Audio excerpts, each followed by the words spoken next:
No secret, local news is in crisis across the country. In fact, new data from Medill, one of the leading journalism schools, shows about 200 counties now have no new news outlets, and 1,500 only have one, with newspaper closures in particular adding to that steep decline.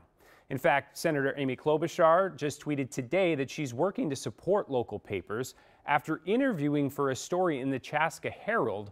That newspaper is now one of 8 local media outlets we know will shut down at the end of the month, some of which have been operating for more than 100 years.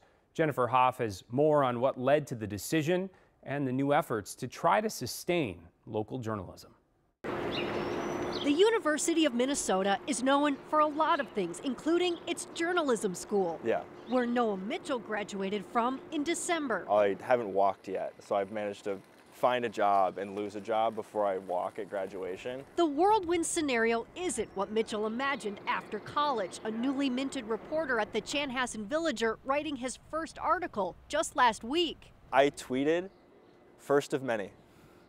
I was really excited to get going. Not knowing that would all change yesterday. There was no warning, there was no heads up, there was no indication that this was coming. And so I think it was a shock to everyone. The publisher announced the newspaper and 7 others will shut down by the end of April. Owned by Southwest News Media and Crow River Media, the outlet serves suburbs like Hutchinson, Jordan, and Prior Lake, and in Chaska and Shakopee, where those papers were founded 160 years ago. In a matter of weeks, one of the last places you can find this newspaper will be in a library. In Chanhassen, the bound newspaper collection is a peek into the past and a look at the future as the local news crisis deepens. You either have a paper for your town or you don't.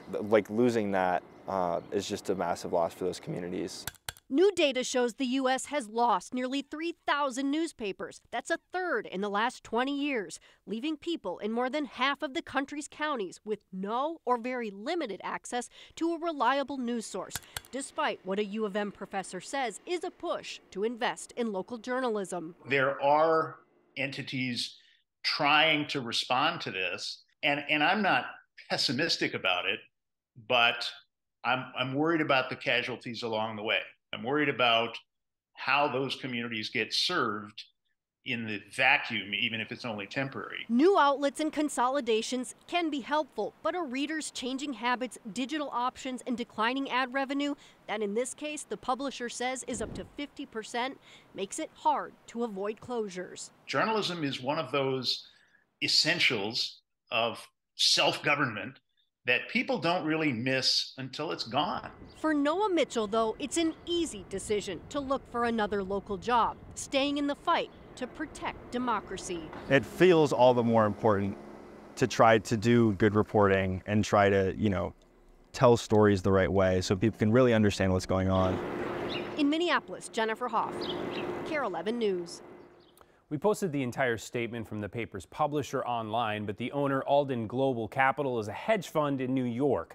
It didn't respond to our request for an interview, but we know it's long been publicly criticized for slashing budgets and staff, including at the Pioneer Press, which it acquired about 10 years ago.